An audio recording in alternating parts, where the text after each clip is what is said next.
જૂનાગઢ જિલ્લા અને શહેરમાં 1 થી 3 ઇંચ સુધી વરસાદ થયો છે। ભારે વરસાદના કારણે નદી નાળામાં નવા પાણી આવ્યા છે। ગિરનાર પર્વત પર 4 ઇંચ જેટલો વરસાદ ખાબક્યો છે।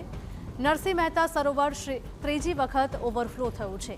દામોદર કુંડમાં પણ નવા નીરની આવક નોંધાઈ છે।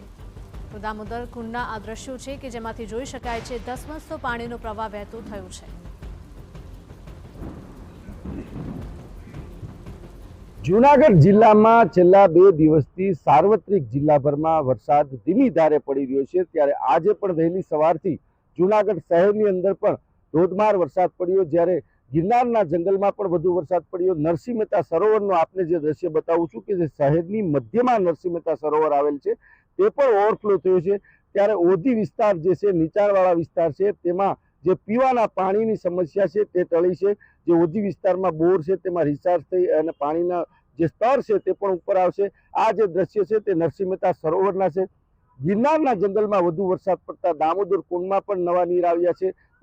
જે જૂનાગઢ શહેરની મધ્યમાંથી પસાર થતો કાળવાનો જે વોકો છે તે કાળવાના વોકળામાં પણ જે પાણીના પૂર આવ્યા છે। હાલ જ્યારે વાત કરવામાં આવે તો જૂનાગઢ જિલ્લામાં 1 ઇંચથી લઈને 4 ઇંચ જેટલો વરસાદ જ્યારે પડ્યો છે। હાલ પણ હવામાન વિભાગની જે આગાહી છે તે મુજબ હજુ પણ ક્યાંક ને ક્યાંક વધુ વરસાદ પડે તેવી શક્યતા દેખાઈ રહી છે। વિજયસિંહ પરમાર, TV9 જૂનાગઢ। રાજ્યમાં ફરી છવાયો છે વરસાદી માહોલ। 58 તાલુકામાં નોંધાયો છે નોંધપાત્ર વરસાદ।